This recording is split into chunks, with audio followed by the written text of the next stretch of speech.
right. Hello and welcome to episode 74 of the Rhody podcast. Today I'm joined by graduate guard of the Rhode Island women's basketball program, Madison Hattix-Covington. Thank you so much for taking the time again today. How are you? I'm good, and thank you for having me. Thank you for joining me again.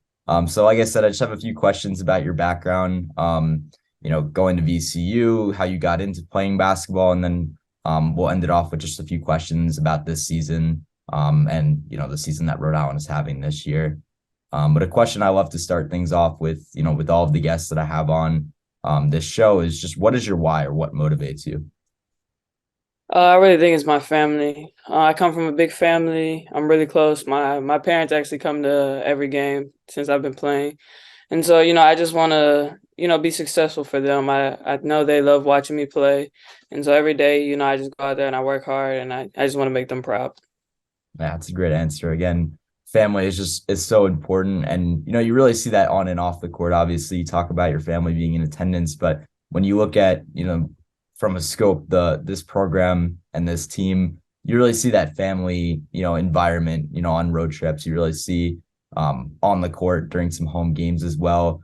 You have each other's backs and you guys are going to fight until the end. So you bring up a really good point and what your why is and that it's family. You're just trying to do what's best for your family and how you got into the position that you're in, but also your teammates and the team around you. So I think that's definitely a good point. I just want to jump into how you got into basketball. You're originally from Killeen, Texas. Sorry if I mispronounced that. I'm curious how your love for basketball started. Yeah, so I have four older brothers, and they used to play outside. Two of my brothers that are closest in age to me, they used to play, outside with the guys all the time. I'm the youngest. I wanted to play with them. And so I would go out and obviously they would destroy me. They would never give me any mercy. I said that all the time. And my brother that's closest to me in age, he really started working with me. I think I was in like third grade when I got on like my first real team. But he never let me win, even though he was older than me. But I feel like that's like really pushed me to be better. He never let me win, and then I never forget. Like I think it was my senior year of high school, I finally beat him, and I was just so happy about that. But it was really him, like getting me outside. Him and my dad, because once my dad figured out, I had an interest in basketball, he put everything into it. We were up 6 a.m. workout. I was in middle school at like 5 in the morning working out with him. And once, I told him like I wanted to play college basketball, I want to play professionally, he just put everything into that. And even to this day, I mean, I go home and that's what I work out with. So I think, my family really is what pushed me into playing and just they inspired me to play. Yeah, that's awesome. Do you have a player or, I guess an inspiration who you try and, compare your game after? Growing up, I loved Candace Parker. That was my motivation. I wanted to be just like Candace Parker growing up, and even to this day, I still admire her game. And then on the men's side, I'm a diehard Kobe fan. I That's love Kobe Bryant. I love his the Mamba mentality, that his work ethic, and I just try to model my game after players like that. Yeah, that's awesome. So you grew up watching players like that, and now, at the collegiate level, you're able to, take things that you learned from just watching their game and their styles, and apply it on the court. It's definitely something you like to see. And I think you bring up again a good point in family, just continuing to push you, just your biggest inspiration throughout this entire journey for you. So I want to get into your first stop, where you spent 4 years. You committed to VCU out of high school. You collected several accolades there at that school, including being the first VCU player in that program history to be named A10 Six Women of the Year. That was back in 2019, 2020, and being a member of the 2020-21 A10 championship team. So when you reflect on those 4 years at VCU, what made them so special? I think it's just the teammates I had. I was fortunate enough. I came in with there was five of us for freshmen, and we ended with four of us that came in together. And a lot of teams, you don't really have that. You have people transferring, and I think that's what made us so special was the bond we built. We won 7 games my freshman year, and then to turn it around and be able to win A10 championship was great. I think it really showed our work ethic and just how much we relied on each other and how much we put into the team to to work for that. Because, I mean, a lot of people don't win an A-10 tournament. We definitely didn't think we were going to win one when we came in with that record. And I think we really just put in the work to turn the program around and to get it to, a new height. Yeah, and I think that's so important, especially in the game of basketball, is just trusting the process and allowing, players to develop and, wait things out. Obviously, when you enter, things aren't going to be great. You're going to have to work out some chemistry issues. You may not have the season you anticipated, but, as time goes on, you continue to create those bonds and you work better together on and off the court. And you're starting to see that. Obviously, this is your first season with Rhode Island, but this is my senior year, and I watched Tammy Reese's first season compared to her fourth season this season. And you really see the progress that she's made and the strides that she's made. I believe every player on the roster, her or her coaching staff has recruited. So again, you really see the success over those 4 years. And I think that is similar to the success that you had at VCU. So following last season, you have one more year of eligibility. You decide to take a grad year and you commit to Rhode Island. Why URI? It's funny. So when I went to transfer portal, originally I wanted to get closer to home because I had been in Virginia so long. And then it got to a point where I was like, I want to play professionally. I want to play this next year out and be the best I can be. And Coach A actually was the one who emailed me. And I looked at the email and I called my parents. I told them, and I was like, I got this email from Rhode Island. It's the best one I've seen so far, on paper. But they're in Rhode Island, they're in the A-10. And so, obviously coming from VCU, there was a little like, do you want to do an in-conference transfer? And then I got on the phone with Coach A. I was just like, I'm going to open my recruitment to wherever it takes me. I got on the phone with Coach A, and we really gelled like from the beginning. He was the first coach I had talked to during that recruiting process where I felt like we could just talk, have a normal conversation. It wasn't forced. We both had like the same ideas of where my game could go and the values of the team. And then I think like a few days later, I got on the phone with Coach Reese, and it was the same thing. The conversation wasn't forced. We're talking, we're having we're talking about our goals for the team, for me individually, and my future. And I think just really those conversations is what got me here. Obviously, I saw how the program has turned around here at Rhode Island because they weren't the best my freshman year either. And so I think when you look at a team, you can clearly see the progress that they're doing, and I just wanted to be a part of that. Yeah, absolutely. It's hard to say no to a school like Rhode Island. And again, what Coach Reese has been doing over the last few years. I'm curious, what you love most about her as an individual and just her coaching style. I love playing for people, who've played the game. She, as obviously one of the greatest players in college, she played professionally. And, I always say she's like an Energizer bunny. She gets the same all the time. You get the same out of her. And I think when you're playing for a coach with that IQ and that much energy, it motivates you to play hard. And, you want to put your all into it for her because she's putting her all in for you. And so I think, I think that's the biggest thing. I just love her energy and love what she brings for us.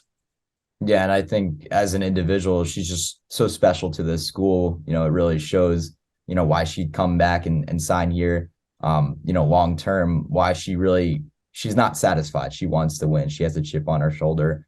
She wasn't okay with the way things ended last year. I talked to her before this season started, and she was just breaking down every single game towards the end, and even the first round exit in the tournament and the WNIT. And she was just saying, we have to get better. We have to get better. And I listened to her in some of these press conferences as well. And I'm just thinking, you guys won by 15, 20, and she's still not satisfied. She's still finding things that may not have gone right. But I think it just kind of shows you what kind of person she is that she finds the nitty gritty things in each game, in each play or each possession. And she really wants to try and improve them or tweak them, make them better. And I think, again, to have a coach like that who truly cares about her players and about winning, it's definitely something that's so special to this school. It's also the first time, this program has ever seen success like this before. So definitely nice to see.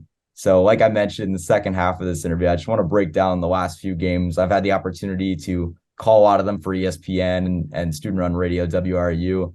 But this script has been wild that is playing out for URI.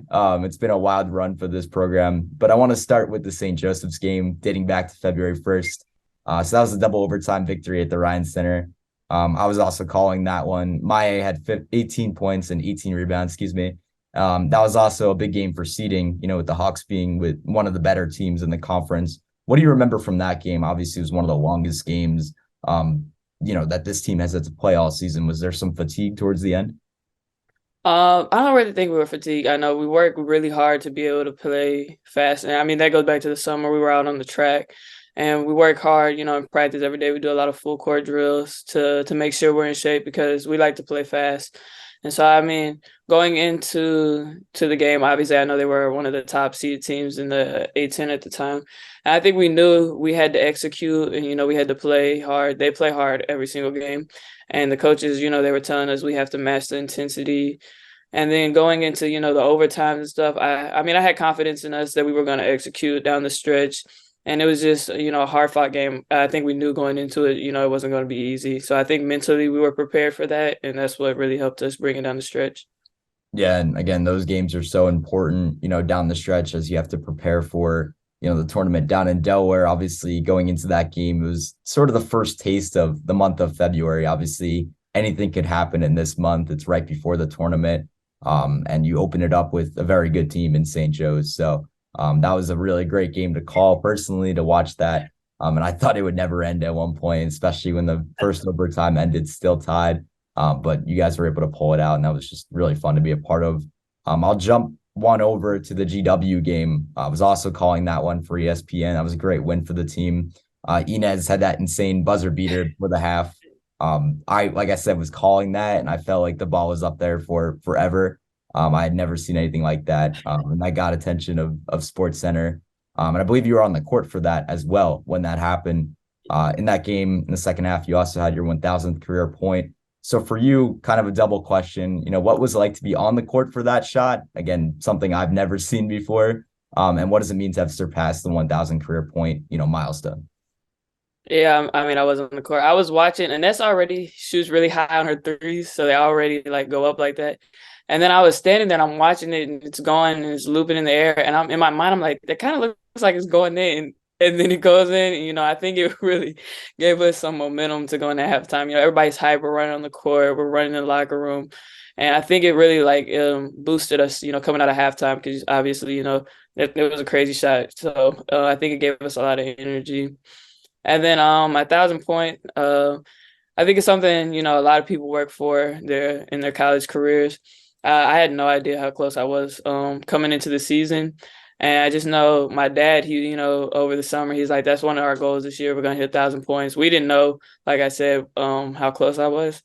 But, it just felt great to be able to go out there and do it. I said this to Coach. I think doing it on the Ryan Center with this team, it meant a lot to me going into it. My teammates were happy for me, the coaching staff. The whole Ryan Center was great. So I think I honestly wouldn't have wanted to do it anywhere else. Yeah, what does it mean for you too to get that ovation, have the Ryan Center crowd behind you? Obviously, you said to do it at home is definitely special, but to have the Rhody fans in support, does that make it just even sweeter? Yeah, I think they really accepted me. You never know, it's transferring in, especially since I came from VCU. But the fans, they accepted me as a family, and I really just feel like the environment here is great. That's awesome. And as for that shot, it was just funny watching Inez's the reaction. She was just in disbelief that it went in. She was like, "Oh my God." But yeah, no, that was insane. I still watch that play over and over again. I don't know how she hit it from the other 3-point line. But definitely a great win and a great game for you guys as well. The following game, you head to VCU, so you make your homecoming. You had 13 points on 4 or 5 shooting. What was that like to return to VCU for the first time and to have such a great game? It felt good for me, going back there. Obviously, I wanted to win. I wanted to play well one last time at the Siegel Center. I think my teammates, they wanted me to play well. They wanted to play well. It's obviously one of the games that we've been talking about all year. And I think I just went out there, I just tried to execute and just play hard the whole game when I was in. And I think, it just showed like as a team that we have each other's back, whoever we're playing, that we're all going to, come together and play together. Yeah, absolutely. And I'm sure again to have VCU, be in VCU in the Siegel Center once again, see some familiar faces, play against some former teammates. Was that hard for you in the beginning, or did you kind of put that aside until after the game, or before the game and kind of just focus on winning and the task at hand? Yeah, I mean, I tried to treat it, like any other game, but obviously it wasn't like any other game. So I mean, there was some nerves. It was different for me. I had people, obviously from VCU that I knew that worked at VCU, worked with the staff, and then as you said on the team. So I tried to keep that to a minimum before the game and stay focused. And then after the game, I was able to see people. But it was a little special for me just going back there and being able to play and win and see people that obviously I haven't seen in a while. So it felt good to win, and it felt good just to be on the Seagull again. Yeah, and to have such a good game in front of all those people and to be back in such a familiar spot, it must be nice as well. It must feel rewarding. I actually just thought of a question. I know you have a big shot selection. You shoot from range, have some mid-range shots as well. But one shot that I've often seen, or one play I should say that I've often seen, you be a part of is a fast break. There'll be a turnover caused by the defense, and then you'll get ahead of the opposing team and put it in on a layup. Is that something that, you work on in practice? We've seen that a lot during conference play, the fast break. Yeah, I mean, I like to play fast. That's one of the reasons I picked Rhode Island, is because, the coaching staff, they're like, we want to play fast, we want to play in transition. And, we always talk about defending and rebounding. And I think that's a key for a way I can run out, because as soon as I see Say or whoever gets the ball, I just try to take off, as fast as I can. And Say and Inez at the point guard spot, they do a great job of throwing it up to where I could get, easy layups.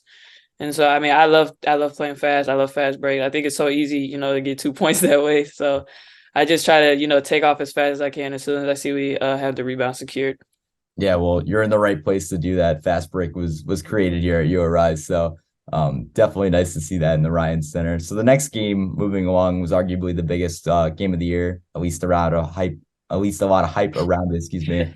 Program hosted UMass in that game. The battle for first place. Definitely a frustrating outcome, but moving on to the next game, I thought you made up for it in that game against St. Joe's. They made you work for it a little bit as well, came down to the wire, but I'll ask you about that game on the road. The Sophie Phillips 3 at the end to win it, just last week. What was that like, witnessing that, and to have, that to get back in the win column, response from that game against UMass? I think it felt great. Obviously I felt like UMass, we didn't play our best. And then St. Joe's game kind of was the make or break, part of the season, because some teams, you lose a big game like that and you can't recover from it. And you go downhill and, you start losing games, you lose momentum. But I think at St. Joe's, we fought back. Obviously, we didn't start off the game great. And, Dolly hit a lot of big shots at the beginning. She kept us in the game in the first half. AD with the steal at the end, and then Sophie P with the shot. I think it just really showed our fight. We knew we really needed to win that game. And I think we just all knew, and we went out there and fought. And it just showed our resiliency, going into it. That was a hard game. Obviously, St. Joe's, like I said, plays very hard. And to play at their place and get that win, on the shot Sophie's shot was crazy. I mean, that was kind of like a one-handed three. It was nice. And I think it really helped us, create energy off of that. And I think it just was great. Yeah, and I think it really shows the short-term memory that you have. I think Tammy was definitely frustrated after the UMass game. That was the first time I sat through one of her press conferences where I don't think she cracked a joke or made it, at least like anything. But it was definitely hard to sit through that. But she kept saying that, it's just one game, and that's what I've been telling the team. And, again, you go out there and have to face a very good team in St. Joe's once again. And it almost ended very badly, but obviously the fight was there. The short-term memory was there, and you just have to move on to that next game mentality. And I think, in that game, it really showed. I watched that game, although it was on the road. And of course, the shot at the end was definitely nice to see. I think she had 1.1 seconds remaining after she made that. So I feel like every game is just something else. You have buzzer beaters and crazy threes at the end, but it's fun to see it all play out, as the season progresses. Yeah. And that takes us to last night, as we record this on, Thursday afternoon. Another buzzer beater in overtime. Unfortunately, it goes the other way to Fordham. And they come out with the victory in the Bronx. So URI still has a chance to, claim a share of the title with a home win against Dayton this Saturday. How do you prepare for, the next game? And same thing, have that next game mentality, short-term memory, and just all the games in the future, with the tournament down in Delaware just a week away. Yeah, I mean, Coach said it last night. We got to be like a goldfish. Obviously, we had to learn from our mistakes last night. Obviously, we didn't lose just on the buzzer beater. There was a lot of stuff, obviously, leading up to that, and so we just have to watch film, learn from that, and then go out there and execute Saturday. And then going into the tournament, I think we just we have to refocus. We have to. It's a brand new season when you get in the tournament. It's literally win or go home, and so you can't go like banking on what we've done so far in the A10. We just have to not start over, but refocus on this is a new season kind of. It's kind of more postseason, and so we just have to focus on one game at a time. What we need to do to get better every day, and then going into the tournament, just focus on one game at a time. Who we're playing, focus on that. And so I think we've been really good at that so far this year, and I think we'll continue it throughout the tournament. Yeah, I see she brought out the Ted Lasso quote there, be a goldfish. I like that. But yeah, no, it's true, honestly, just kind of having that short-term memory and just kind of moving on to the next game. This is where, it really matters, obviously. Getting that last win at home against Dayton this Saturday, and then, like you said, kind of regrouping or refocusing for the tournament down in Delaware is definitely important. Obviously, seeding is up in the air. There's so many different scenarios. You could be one, you could be two, but again, you just have to focus on your opponent one at a time and not have what happened last year to the program. But I definitely think, or at least I hope, things will pan out for the team this year. It's definitely been a hell of a ride and a great experience to have covered the team this year. I have one more question, for you, and that is just, what is your message to the Rhody fans or the supporters who may be watching this interview at home? Just thank you so much, for the support. It's rare you get a women's program with the support that I feel like the fans have given us this year. They're really on our back this year. They're with us, win or lose.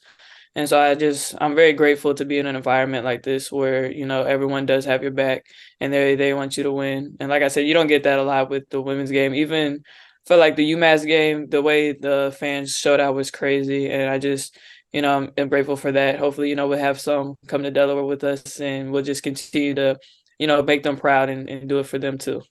And well, you definitely are. Madison, thank you so much for taking the time to sit down with me today. Best of luck through the rest of the season and the rest of the way. Of course, go Rhody. Thank you again. Thank you for having me. Yeah, go Rhody.